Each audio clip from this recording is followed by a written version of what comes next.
Hi everyone and welcome back. Okay, I have a funny joke. I found a new website that has new jokes and this one is really cute. What do knights do when they are scared of the dark?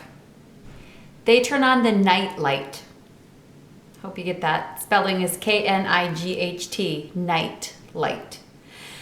Okay, I am going to read the Boxcar Children, and the chapter that I'm on today is called The Race.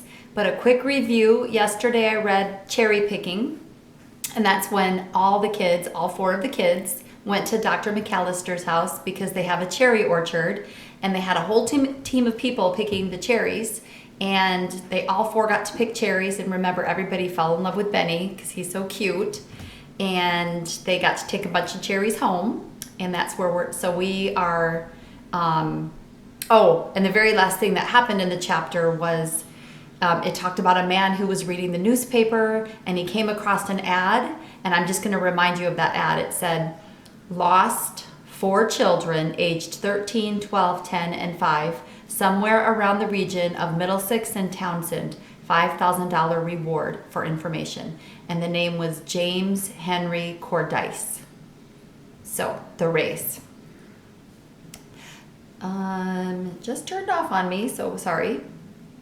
The Cordyce steel mills stood a little aside from the city of Greenfield, as if they were a little too good to associate with common factories.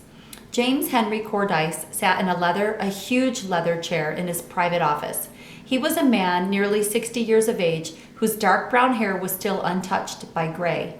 He had rather hard lines around his mouth, but softer ones around his eyes. Printed on the ground glass top of his door were these words in black and gold: J.H. Cordyce, President, Private. Once a year, J.H. Cordyce allowed himself a holiday.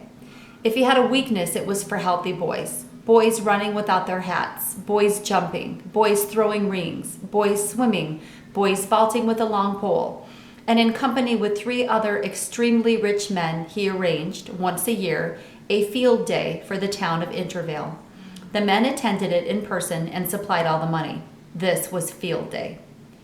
All through the spring and early summer months, boys were in training for miles around, getting ready for Intervale's field day. And not only boys, but men also, old and young, and girls of all ages, into the bargain.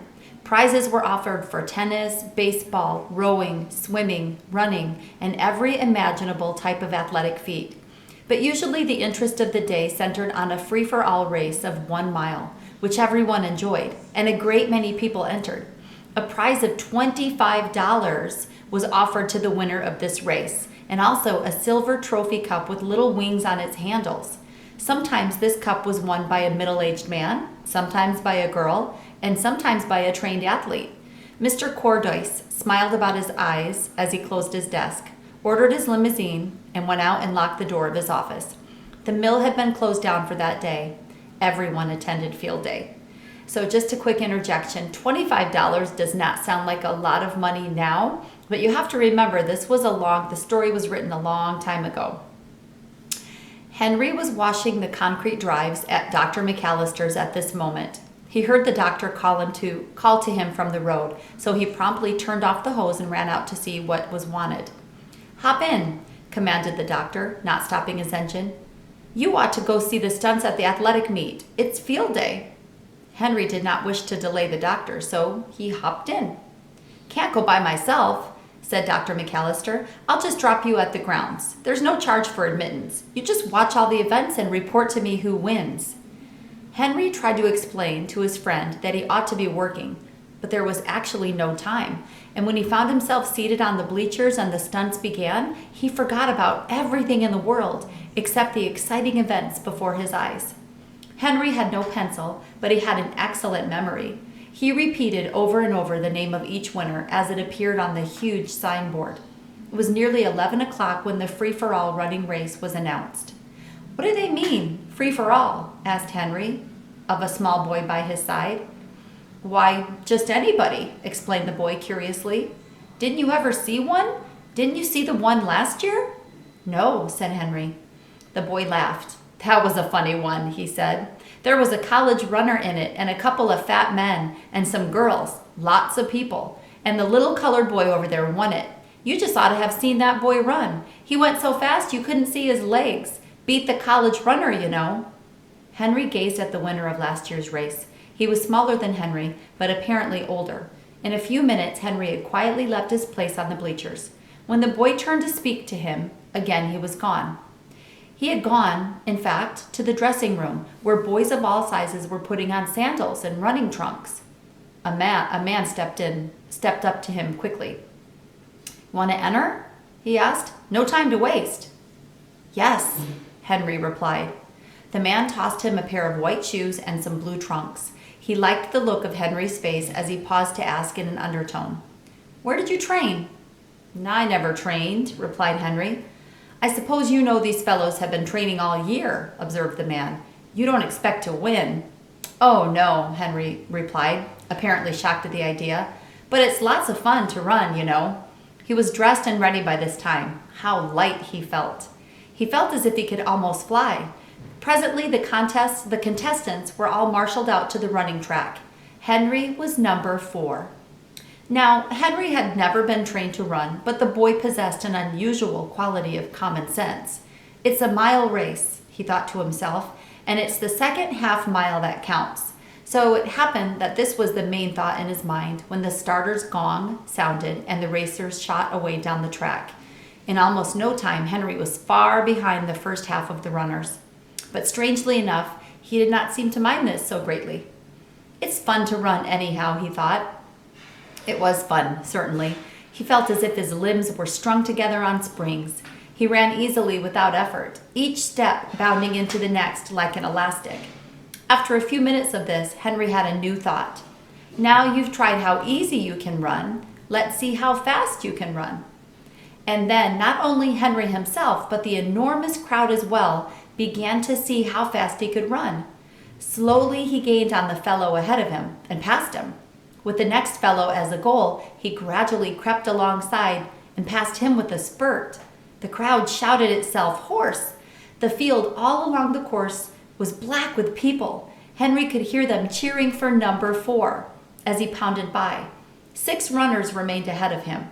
Here was the kind of race the crowd loved. Not an easily won affair between 2 runners, but a gradual victory between the best runner and overpowering odds. Henry could see the finish flag now in the distance. He began to spurt. He passed numbers 14 and 3. He passed 25, 6, and 1 almost in a bunch. Number 16 remained ahead. Then Henry began to think of winning. How much the $25 prize would mean to Jess and the rest. Number 16 must be passed. I'm going to win this race," he said quietly in his own mind. "I'll bet you I am." The thought lent him speed. "Number 4! Number 4! Number 4!" yelled the crowd. Henry did not know that the fellow ahead had been ahead all the way, and just because he, Henry, had slowly gained over them, all the crowd loved him best. Henry waited until he could have touched him. He was within 3 yards of the wire. He bent double and put all his energy into the last elastic bound. He shot past number 16 and under the wire.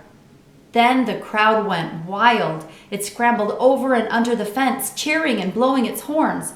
Henry felt himself lifted on many shoulders and carried panting up to the reviewing stand. He bowed, laughing at the sea of faces, and took the silver cup with its little wings in a sort of dream. It is a wonder that he did not lose the envelope containing the prize, for he hardly realized when he took it, it was his. Then someone said, "What's your name, boy?" Here's a picture of Henry feeling, I don't know if you can see with the glare, but he is kind of being lifted up. And you can kind of tell by the pictures even that this is an older story. That called him to earth. He had to think quickly, under cover of getting his breath. "Henry James," he replied. This was perfectly true as far as it went. In a moment, the enormous signboard flashed out his name. "Henry James, number 4, age 13. Meanwhile, the man of the dressing room was busy locating Mr. Cordyce of the Cordyce Mills. He knew that was exactly the kind of story that old James Henry would like. Yes, sir, he said, smiling. I says to him, you don't expect to win, of course. And he says to me, oh, no, but it's lots of fun to run, you know. Thank you, sir, returned Mr. Cordyce. That's a good story. Bring the youngster over here, if you don't mind. When Henry appeared a trifle shaken out of his daze and anxious only to get away, Mr. Cordyce stretched out his hand. I like your spirit, my boy, he said. I like your running, too, but it's your spirit that I like best. Don't ever lose it. Thank you, said Henry, shaking hands, and there was only one in the whole crowd that knew who was shaking hands with whom. Least of all, James Henry and Henry James. Think about that. Now, we all know that that is not the actual last name, right, of Henry. He didn't give his last name because he's afraid he'll get caught, remember?